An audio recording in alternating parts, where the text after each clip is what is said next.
Bismillahirrahmanirrahim. Masya Allah. Mariam Ahmad, Waalaikumsalam. Izzat Isa, Waalaikumsalam. Jazz Hasbullah, Abdullah Abdullah Azli Al-Fansuri, Muzakkir Syukri, Sajid Sofian, Kinzo Miyazawa, Syahidi, Ruqiyah Hayat, Ustaz Zaki. Ya Allah, White Shirt Stolen. Oh, wow, putih ke ni. Ahmad Nubli, Waalaikumsalam warahmatullahi wabarakatuh. Masya Allah. Masya Allah, Masya Allah. Malam ni kita ke udara dalam 40 minit saja. Mungkin insya Allah di kedua-dua, di YouTube dan juga di FB. Masya Allah. Insya Allah sebelum esok kita akan daurah. Insya Allah pada malam esok kita akan mulakan daurah kita pada 21. Masya Allah. Daurah sebelum Ramadan. Sepatut kita cutilah Ramadan. Daurah ni kita cutilah sebulan Ramadan. Kita tak ada daurah. Mungkin kalau ada pun pengajian umum sahaja pada hari-hari tertentu. Nantilah kita iklan. Bulan puasa kita tak nak tinggal terus, tapi kita ada jugalah. Masya Allah. Tapi daurah kita berhenti pada Ramadan. Kita akan sambung selepas hari raya nanti pada daurah ke-22 lah, insya-Allah. Cuma pengajian Ramadan ni, pengajian jilid kelima tu insya-Allah mungkin adalah seminggu sekali ke dua kali ke. Kita tengoklah Sabtu Ahad macam mana, Jumaat Sabtu ke, kita tengoklah keadaan dia. Nanti saya tengok program saya macam mana pada awal Ramadan. Masya Allah. Boleh tuan-tuan hadirkan diri. Masya Allah. Masya Allah, Masya Allah. Dari Kelantan Pasir Putih. Masya Allah. Muhammad Zaki Yaakob. Muhammad Zaki Yaakob.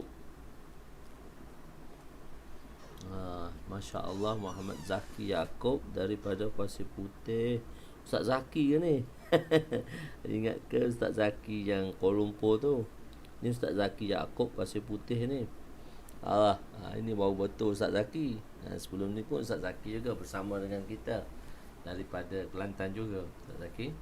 Masya Allah. Malam ni Ustaz Zaki, kalau Ustaz Zaki tu jangan tengoklah saya mengajar, malu saya. Okey, malam ni kita berada di jilid kelima. InsyaAllah di jilid kelima, kelebihan Al-Quran lagi. Dan jilid daurah kita di jilid ke-6. 1, 2, 3, 4 insyaAllah sudah habis. Masya Allah. Assalamualaikum warahmatullahi wabarakatuh. Subhanaka la ilma lana illa ma 'allamtana innaka antal alimul hakim. Wala hawla wala quwwata illa billahil aliyyil azim. Rabbi yassir wa la tu'assir wa tammim bil khair ya fattah wa bika nasta'in. Nahmaduhu wa nusalli wa nusallim ala rasulihil karim wa ala alihi wa ashabihi al-fatihina bihadijihim ilal haqiqatil majaza. Amma ba'du. A'udzu billahi minasyaitonir rajim. Bismillahirrahmanirrahim. Wal 'asri innal insana lafi khusr illa allazina amanu wa 'amilus shalihat wa tawasaw bil haqq wa tawasaw bis sabr. Shadaqallahul azim. Wa qala an-nabi sallallahu alaihi wasallam la yu'minu ahadukum hatta yuhibba li akhihi ma yuhibbu li nafsihi, atau kama qala alaihi wassalatu wassalam. Ya, Bukit Indah kan Ustaz Zaki ya. Masya-Allah. Hazrul Sulaiman, Masya-Allah. Abdul Aziz, Waalaikumsalam warahmatullahi wabarakatuh. Nubli dan sebagainya, insya-Allah. Fairo Haji Hurian, Masya-Allah, di FB kita. Masya-Allah, di sini pun ada. Ya, kita berada hadis 21-31 kan. Hadis 21-31 kan.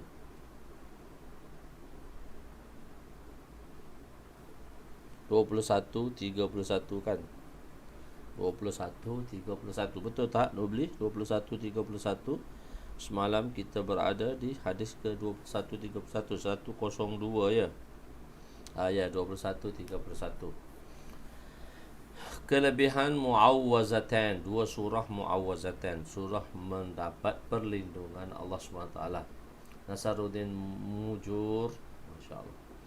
Wa an Uqbah bin Amir radhiyallahu anhu qala qala Rasul sallallahu alaihi wasallam, alam tara ayatin unzilatil lailah lam yura mislahunna qattu, qul a'udzu birabbil falaq al-falaq, qul a'udzu birabbin nas an-nas. Rawahu Muslim. Sayyidina Uqbah bin Amir radhiyallahu anhu meriwayatkan bahawa Rasulullah sallallahu alaihi wasallam bersabda, adakah kamu tidak melihat ayat yang diturunkan pada malam ini yang tidak pernah dilihat seumpamanya dengannya pun,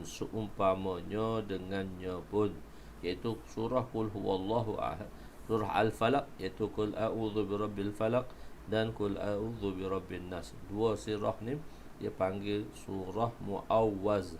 Muawwaz ini surah untuk mendapat kita memohon perlindungan dengan Allah Subhanahu Wa Taala, meminta perlindungan dengan Allah Subhanahu Wa Taala daripada kejahatan-kejahatan yang menimpa. Berlindung, a'udzu, takut, rabbil falaq, berlindung dengan Allah, dan rabbin nas, iaitu juga Rabb kepada manusia. Calon itu kelebihan Muawwazatan. Dan di sini dan hadis seterusnya kita pergi kepada ayat 3 Qul huwallah, Qul al-falaq, Qul bin nas, iaitu Nabi pada waktu malam membaca 3 Qul dan meniup pada tubuh badan baginda. Tidur semalam untuk kita mengelak daripada kesan-kesan sihir dan sebagainya, maka kita tidur dengan baca 3 Qul. Tapi 3 Qul ni bukan bermakna kul tak. Perkataan Arab dia panggil murakham. Kita sebut juzuk, kita sebut sebahagian. 3 Qul, maka dia memberi makna keseluruhan. Tuan-tuan masih ingat tak Nabi SAW bersabda, talkinkanlah mayat-mayat kamu, iaitu orang-orang yang hampir mati, dengan kalimah la ilaha illallah. Dan Nabi kata, barang siapa yang akhir kalam dengan la ilaha illallah akan memasuki syurga, sama ada terus ataupun pada satu hari nanti, setelah dosa-dosanya dihapuskan bagi mereka yang berdosa. Jadi perkataan la ilaha illallah maknanya sebut sebahagian sahaja, tapi maksudnya mentalkinkan la ilaha illallah Muhammadur Rasulullah. Sebab la ilaha illallah Muhammadur Rasulullah dua-dua kalimah tauhid. La ilaha illallah kalimah tauhid kepada Allah, Muhammadur Rasulullah juga kalimah tauhid pada baginda sallallahu alaihi wasallam. Beriman kita pada Allah dan beriman kita kepada baginda Rasulullah sallallahu alaihi wasallam. Jadi itu kita panggil kalimah tauhid. Kita baca la ilaha illallah. Lepas tu telah kita jelaskan pada tuan-tuan dulu, Ustaz, yang dulu kita hanya tarkin la ilaha illallah. Okey, dulu kita tahu setakat la ilaha illallah. Maka kita sekarang dah kita tahu dua-dua, maka kita teruskanlah. Kita mentalkinkan pada orang nak mati tadi dengan kalimah la ilaha illallah Muhammadur Rasulullah. Sebab dua-dua tu kalimah tauhid. Barang siapa yang tidak percaya kepada baginda sallallahu alaihi wasallam sebagai nabi, maka dia juga kufur. Jadi golongan-golongan yang mana mengaku bahawa mereka nabi dan percaya ada lagi nabi selepas baginda sallallahu alaihi wasallam, sedangkan baginda sudah memberitahu wa innahu la nabiyya ba'di, sesungguhnya selepas aku tidak ada lagi nabi maupun rasul.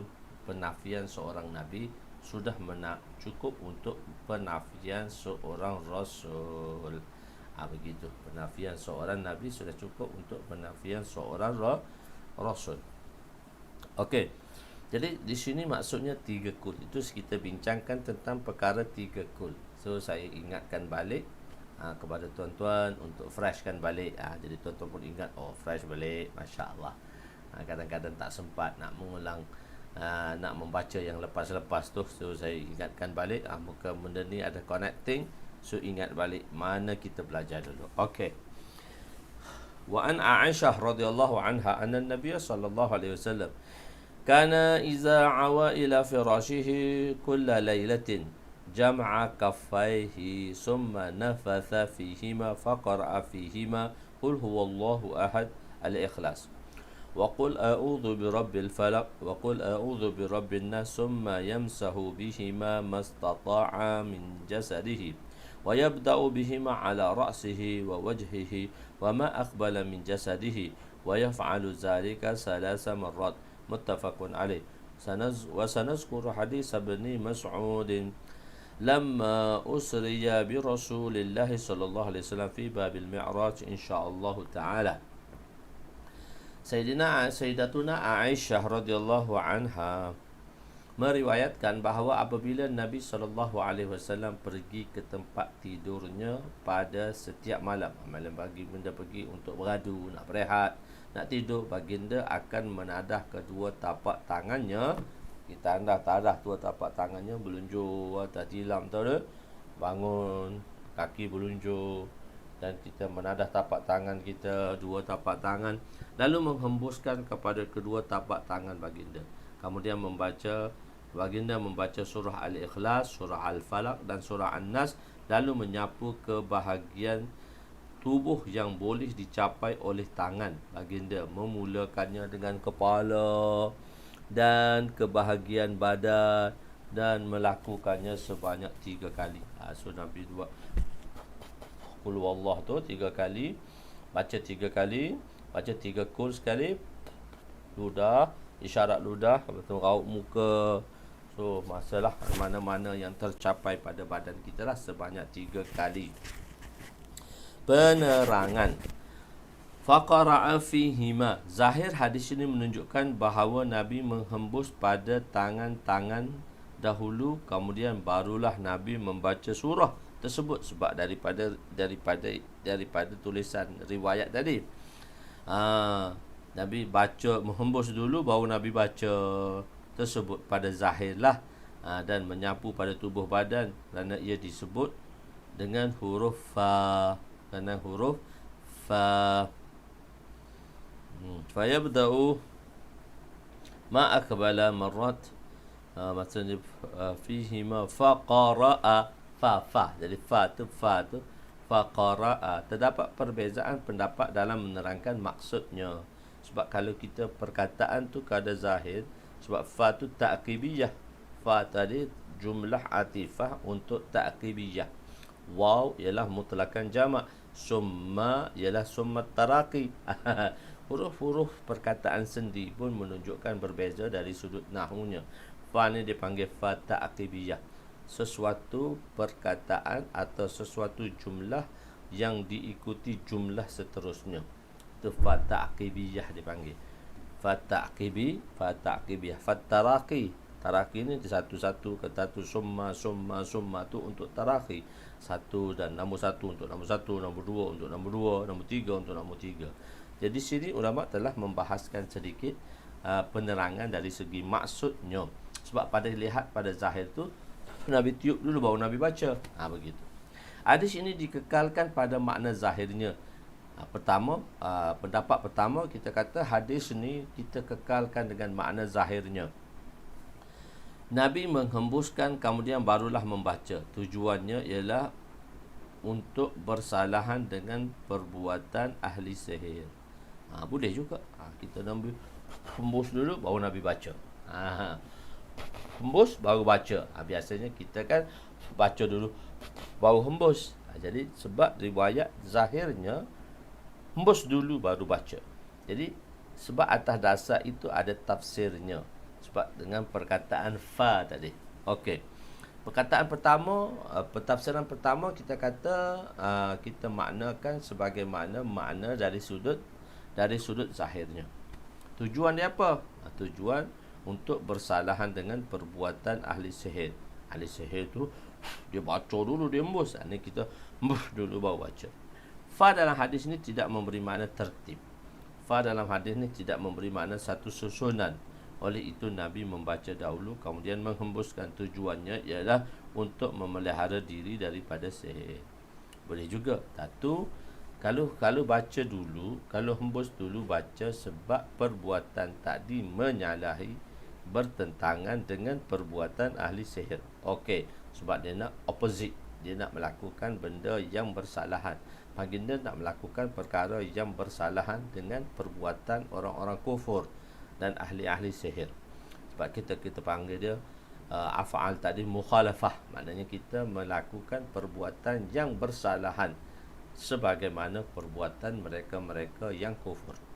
Kedua ialah kita baca. Nabi kata, ulama mengatakan baca dahulu baru hembus. Perbuatan ini tujuannya ialah untuk memelihara diri daripada sihir. Tadi perbuatan itu menyalahi perbuatan orang sihir. Dan satu lagi, kalau baca dulu baru hembus, itu menunjukkan menahan diri kita dari memelihara diri kita daripada sihir. Dua benda berbeza kan? Tuan-tuan boleh faham. Fa tetap dikekalkan pada makna tertib. Pada qara'a ditakdirkan makna iradah. Aradal qira'ah. Cuma kita kata qara'a ni walaupun dia fi'il madhi, tetapi makna dia iradah, ingin membaca. Ingin membaca, tak baca lagi. Sudah ada niat nak baca. Sudah ada niat nak baca. Sudah ada niat nak baca. Sedang baca, telah baca. Kadang-kadang perbuatan perkataan fi'il madhi ni, past tense ni dalam bahasa Arab, dia memberi makna past tense. Apa maksud dia? Walaupun disebut qara'a, perbuatan tu tak buat lagi. Past tense dia dari sudut keinginan. Sudah ada iradah, sudah berkeinginan untuk membaca. Sebab itu dia ditakbirkan dengan perkataan qara'a. Sudah baca. Sudah baca tu maksudnya sudah niat untuk membaca. Jadi tak baca lagi. Ataupun dia memberi makna sedang membaca. Sedang membaca. Tapi di sini maksudnya iradah untuk membaca. Jadi sedang membaca. Perbuatan sedang membaca. Macam itu, fagsilu wujuhakum wa aydiyakum ilal marafiq. Jadi macam bila kamu nak berwuduk, sudah berwuduk maka hendaklah. Jadi sudah berwuduk maksudnya iradah untuk berwuduk, tak wuduk lagi. So perkataan fi'il madhi itu didefinisikan dalam 3 situasi. Tak buat, cuma telah berkeinginan. Telah berkeinginan makna past tense dari sudut niat. Faham? Past tense dari sudut niat. Dan dari satu lagi, sedang melakukan. Maksudnya sedang melakukan. Maknanya perkara yang sedang dilakukan. Dia bukan dalam untuk present, untuk future tense, tapi benda tu sudah dimulakan. Kedua, sudah dimulakan. Kedua, bukan sedang dilakukan, sudah dimulakan. Tak selesai lagi, baru mula. Jadi sudah memulakan. Dan ketiganya ialah telah menghabiskan perbuatan. So dia boleh ditakbir. Sebab itu ayat tadi, maka makna bahasa Arab tadi kita melihat kepada sentence-sentence-nya. Itu susah tu kadang-kadang. Kita nak terjemah apa ya? Fi'il mudhari', kita nak terjemah sedang ke atau akan. So kita kena tengok ayat sebelumnya, kita tengok ayat selepasnya. Maka ayat sebelumnya dipanggil sayak, sabak ayat selepasnya. So ayat itulah akan menerangkan makna dan worksnya pada perkataan Arab tersebut. Tapi Arab dia ditakbirkan dengan bahasa. Jadi bahasa dia ringkas. Bahasa dia kan ringkas. Bahasa Arab ni dia indah, ringkas saja. Fa'ala, seorang itu telah melakukannya. Panjang kita kan. Seorang itu telah melakukannya. Fa'ala, Arab fa'ala je. Orang tu dah ada dalam fa'ala tu, dhamir huwa. So Arab ni dia luas perkataannya. Okey, tak apa. Jadi perkataan ketiga kita kekalkan makna tertib juga, cuma ditakdirkan makna iradah. Maksudnya sudah iradah tapi tak baca lagi. Sudah iradah tak baca lagi. Maknanya lepas baca baru hembus. Di dalam satu syarah kitab Mishkat ni nama dia Mirqatu Mafatih. Sebab itu saya namakan Mishkat ini dengan nama Midrajul Fawatih. Nama dia Mirqatu Mafatih. Saya guna Fawatih, dia guna Mafatih. Wazan dia Mafail, saya guna Fawail. Benda sama je, plural juga, perkataan plural yang menunjukkan pilihan yang lebih daripada 10. Jadi bilang dia panggil jamak muntahil jumuh di situ. Jamak muntahil jumuh. Macam-macam lah bahasa Arab ni, kena mengaji lah macam mana. Okey, sebab itu kita boleh faham dari segi maknanya dan penerangannya. Dalam Mirqat disebut bahawa mengikut Sahih Bukhari riwayat Abu Zar. Dalam riwayat Sahih Bukhari yang diriwayatkan oleh Abu Zar daripada Kushmayhani, tidak disebut perkataan fa di situ dan tidak juga waw. Hafiz Ibn Hajar telah memberi taujih, menjelaskan berdasarkan riwayat ini bahawa maknanya ialah membaca dan menghembus dengan serentak. Baca hembus serentak. Ikutlah tuan-tuan nak macam mana. Maksudnya benda ni sabit daripada perbahasan ulama dan dia bukan masail pun. Bolehlah tuan-tuan nak buat 4 jenis ni. Baca, tiup dulu, baca sapu dulu baru baca. Kedua kata makna tak ada, baca dulu baru sapu. Kata dia tadi iradah. Bila iradah nak baca tu dah sapu dah, sedang baca. Iradah sudah baca, lepas tu sapu, lepas tu sudah baca. Ataupun baca dan sapu tu serentak. Tak jadi masalah, benda tu simple saja sebab di atas perbuatan dan riwayat-riwayat yang berlaku. Benda simple je, tak jadi masalah. So tuan-tuan boleh nak buat macam mana pun. Asalkan jangan tinggal sudah, kena buat. Kita belajar-belajar tak buat pula susah pula. Hadis seterusnya 21:33. 21:33. 3 perkara yang berada di bawah arasy Allah pada hari kiamat. 3 perkara orang yang boleh. 3 perkara yang berada di bawah arasy. An Abdurrahman bin Aus an Nabi sallallahu alaihi wasallam qala salasatun tahat al-'arsy yawm al-qiyamah al-Quran yuhajju al-'ibada lahu dhahrun wa batnun wal amanah wal rahimu tunadi ala man wasalani wasalahu Allah wa man qata'ani qata'ahu Allah. Rawahu fi syarh sunnah. Sayyidina Abdurrahman bin Auf radhiyallahu anhu meriwayatkan bahawa Rasulullah sallallahu alaihi wasallam bersabda, ada 3 perkara yang akan berada di bawah arasy pada hari kiamat. Pertama ialah Al-Quran. Al-Quran akan berhujah kepada manusia zahir dan batin. Kedua ialah amanah. Ketiga ialah silaturahim.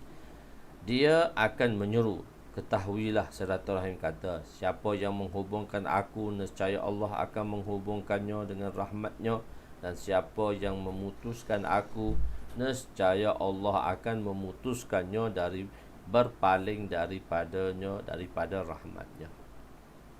Penerangan. Mengikut himpunan riwayat terdapat 40 golongan semuanya, iaitu dalam hadis ni ada 3 golongan. Jadi orang yang bersilaturahim, orang yang pertama Al-Quran, orang yang membaca Al-Quran, orang yang bersilaturahim, orang yang menunaikan amanah. So banyak kan, ada 7 golongan. Dalam golongan tu orang yang pertama golongan yang seorang imam yang adil, kedua lelaki yang mana beribadat kepada Allah SWT semasa kecilnya, semasa mudanya, orang yang sentiasa hatinya terpaut ke masjid. Begitu, dari 7 golongan. Jenis 7 ni campur 3, 10. Jadi sebab itu orang yang berada di bawah naungan kerahiman Allah Ta'ala ialah pada hari kiamat lebih daripada 40 golongan.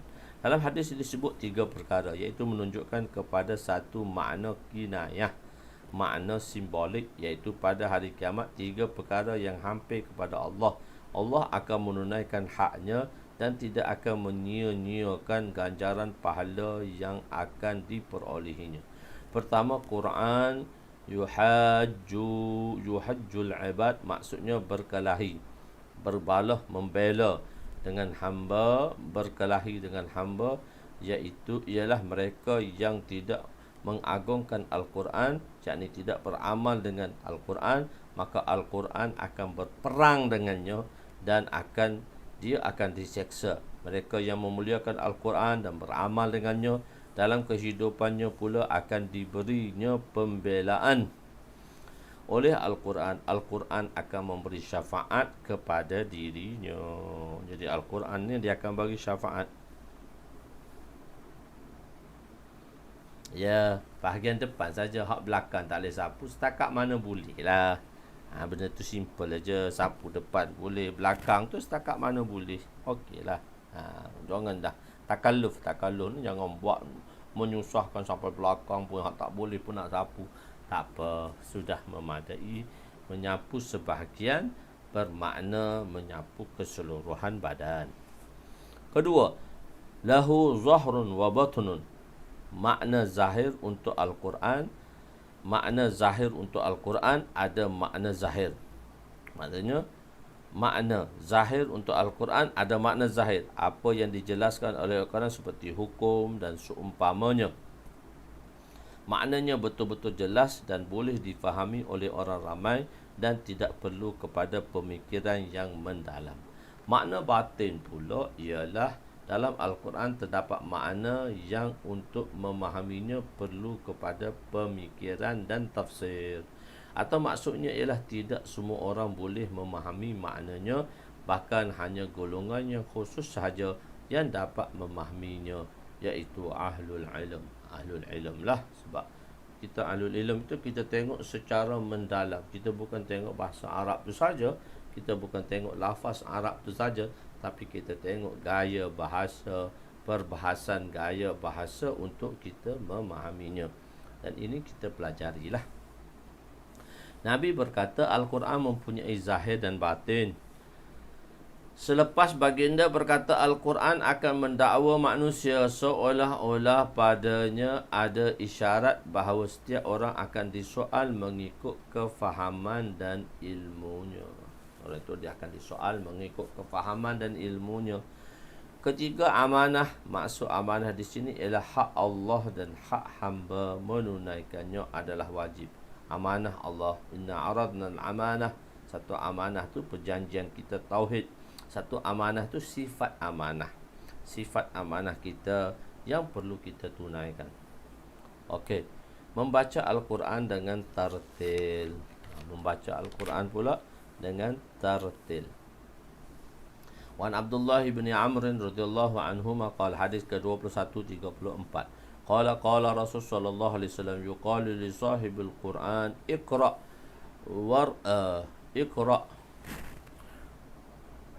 irtaqi wartiq. Iqra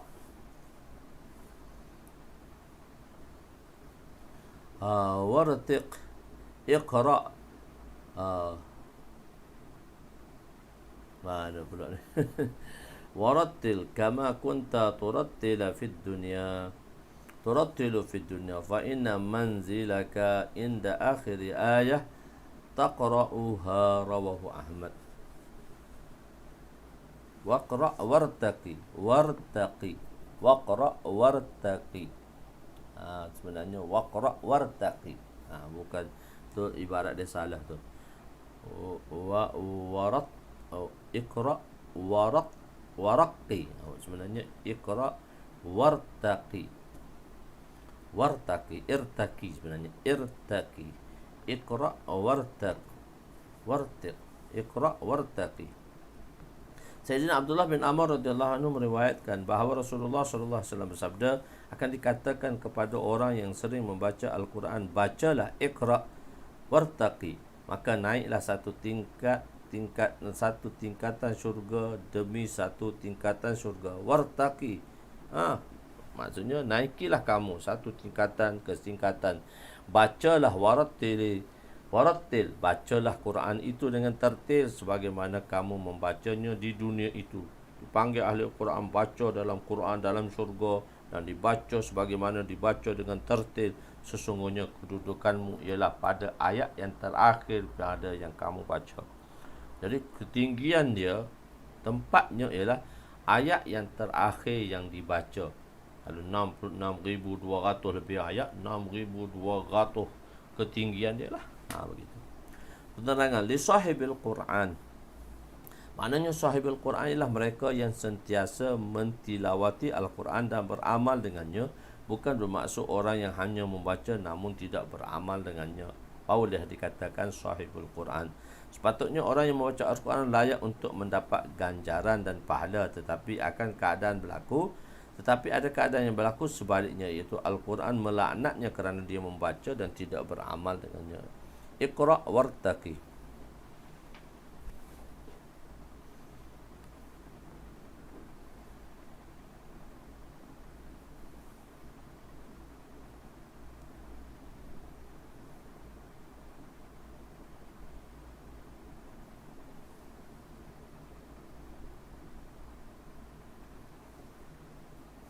Wartaqi, bacalah olehmu, maksudnya ialah Iqra, ialah teruskanlah membaca Al-Quran sebanyak ayat yang ada, setinggi itulah darjat yang ada di syurga. Dinukilkan bahawa tingkatan dalam syurga sebanyak bilangan ayat dalam Al-Quran.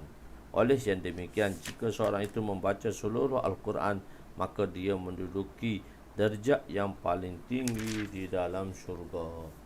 Sebelum ini dijelaskan bahawa adab Al-Quran ialah membaca Al-Quran dengan tartil serta menyempurnakan huruf dan sifat-sifatnya.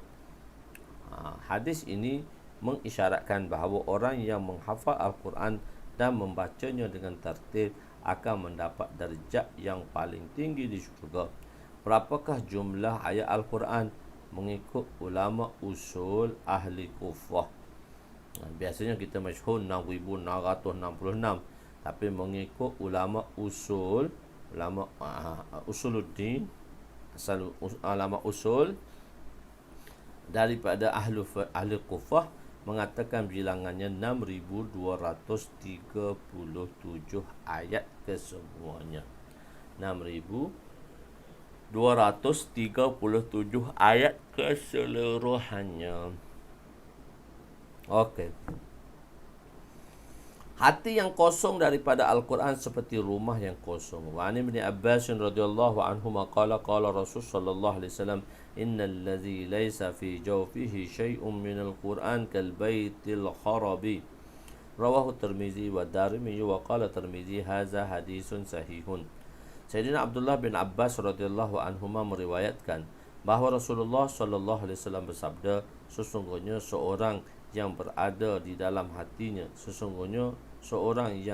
di dalam hatinya tidak ada sedikit pun bahagian daripada Al-Quran adalah seperti sebuah rumah yang ditinggalkan kosong. Penerangan, keindahan sebuah rumah bukan bergantung kepada cantik dan besarnya, bahkan bergantung kepada penghuni rumah itu. Rumah yang kosong yang tiada penghuni, walaupun besar dan cantik, tetapi nilai dan harganya jatuh. Orang tak nak duduk.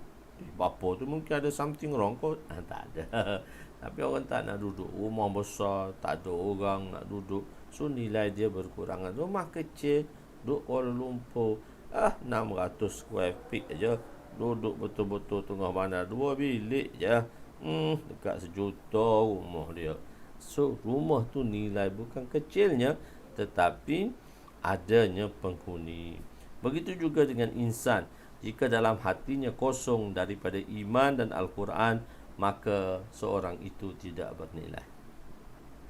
Mereka yang tidak tahu membaca Al-Quran dan tidak juga beriman dengannya, atau orang yang mengetahui membaca Al-Quran tetapi tidak beriman dengannya, seperti rumah yang kosong. Mereka yang pandai membaca terus membaca dan beriman pula dengan Al-Quran, batinnya hidup dengan nur iman. Wa iza tuliyat alaihim ayatuhu zadatuhum imana. Wa iza tuliyat alaihim, apabila dibacanya ke atas mereka itu akan ayat-ayat Allah, zadatuhum imana, maka bertambahlah iman mereka. Iman tadi akan bertambah dengan bacaan-bacaan Quran tadi. Hasil hadis ke-2136, hasil menyibukkan diri dengan Al-Quran.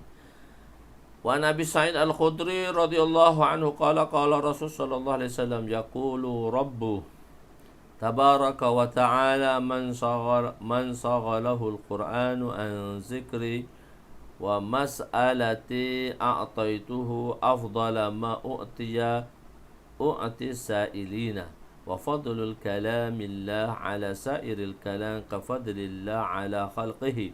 Rawahu Tirmizi wa Darmiju wa Baihaqi fi Syu'abil Iman wa qala Tirmizi hadza hadisun hasanun gharibun isnadan.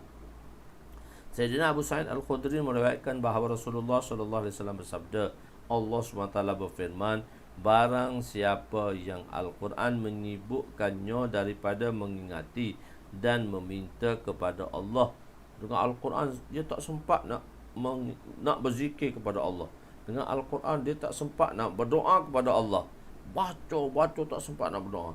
Allah kata, aku akan anugerahkan kepadanya perkara yang terbaik daripada apa yang aku kurniakan kepada orang yang meminta. Macam mana orang minta, aku bagi lebih baik lagi pada orang ahli Al-Quran.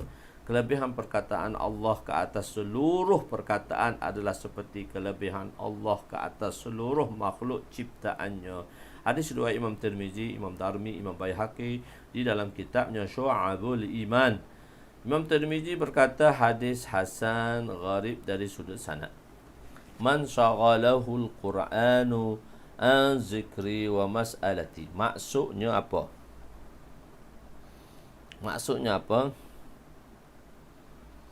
Ialah orang yang sibuk diri dengan Al-Quran. Mudah, kita berada di muka surat 107 pada penerangan hadis 2136. Okey. Maksudnya ialah orang yang sibukkan diri dengan Al-Quran tetapi mereka tidak sempat meminta kepada aku. Duk baca tak sempat nak berdoa. Maka aku akan mengurniakan kepadanya perkara yang lebih baik daripada orang yang meminta denganku, yang mana aku memberikannya terhadap permintaan itu. Ini adalah kerana pada hakikatnya mereka yang menyerahkan segala keinginan dan hajat kepada Allah, oleh itu dia diberi ganjaran yang besar. Dia kata, semua tak aku serah ke Allah, aku sibuk dengan Al-Quran, aku tak sempat nak berdoa, tak sempat nak minta. Allah kata, aku bagi lebih pada orang lain lagi. Perlu difahami bahawa pada permulaan hadis ini terdapat lafaz man saghalahul Quran an zikri wa mas'alati, disebut berzikir dan meminta. Oleh itu Allah akan mengurniakan mereka yang sibuk dengan Al-Quran lebih daripada orang yang meminta dan orang yang berdoa. Pada akhir hadis pula disebut bahawa kelebihan kalamullah ke atas seluruh perkataan adalah seperti kelebihan Allah ke atas seluruh makhluk ciptaannya. Kenyataan ini bukan hanya kalamullah saja, bahkan ia juga merangkumi hadis Nabi sallallahu alaihi wasallam. Hadis, kita baca sedikit lagi hadis yang 2137. Setiap huruf diganda dengan 10 kebaikan. Ma'ani bin Mas'udin radhiyallahu anhu qala Rasulullah sallallahu alaihi wasallam, man qara'a harfan min kitabillah falahu bihi hasanatun wa hasanatu bi'ashri amsalha. La aqulu alif lam mim harfun, alif lam mim harfun, la aqulu alif lam mim harfun, alfun harfun alifun, alif lam mim alifun, alif harfun wal lamun harfun alfun alfun harfun wal lamun harfun wa mimun harfun. Rawahu Tirmizi wa Darimi wa qala Tirmizi hadza hadisun hasanun sahihun gharibun isnaduhu. Sayyidina Abdullah bin Mas'ud radhiyallahu anhu meriwayatkan bahawa Rasulullah sallallahu alaihi wasallam bersabda, barang siapa membaca satu huruf daripada kitab Allah, maka baginya satu hasanah. Satu hasanah itu digandakan kepada 10. Aku tidak berkata alif lam mim itu satu huruf, tetapi alif adalah satu huruf, lam adalah satu huruf, dan mim juga satu huruf. Hadis riwayat Imam Tirmizi dan berkata hadis ini hasan lagi gharib dari sudut sanadnya. Begitu sekali keadaan dan situasinya. Wallahu alam. Kita berhenti kat sinilah dulu pada malam ni. Kita ambil berkat sajalah 40 minit, insya-Allah pada malam esok. Tuan-tuan jangan lupa terus kepada pergi link pendaftaran, dan selepas itu kita bersama-sama di dalam berdaurah. Mungkin daurah yang tentu kita akan rehatlah daurah selepas ni. Dalam bulan puasa kita akan tak ada lagi daurah lah. Dulu pun kita mula selepas raya daurah, kita tak buat bulan puasa daurah. So mungkin dalam bulan puasa ni kita adalah pengajiannya pada musim cuti-cuti umum ataupun Sabtu Ahad cuti weekend tu. Kita akan belajar sama ada hari Jumaat ataupun hari Sabtu ataupun hari Ahad. Kalau hari Jumaat, kita tengoklah situasi macam mana keadaan program saya pada bulan puasa ni lah. Sebab saya tak boleh putus lagi macam mana saya program saya pada bulan puasa ni. Wallahu alam. So kita berhenti setakat itulah dulu. Pada malam esok insya-Allah jangan lupa tuan terus kita akan berada kita akan berdaurah insya-Allah pada jilid ke-6, masih lagi di dalam kitab Dukhul Mekah. Kita dah berada tempat yang mana kita nak masuk Mekah dah, satu persatu selepas Hajatul Wada. Lepas tu dia akan ceritakan satu-satu Dukhul Mekah, lepas tu Nabi pergi ke mana dan sebagainya, mengikut susunan hadis-hadis yang dibawa oleh pengarang.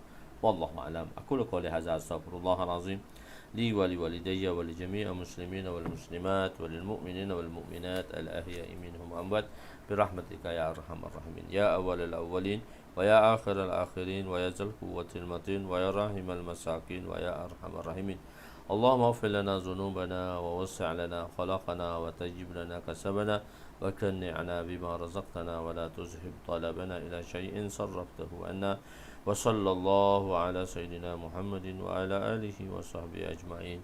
Walhamdulillahi rabbil alamin. Taqabbalallahu minna wa minkum ya karim.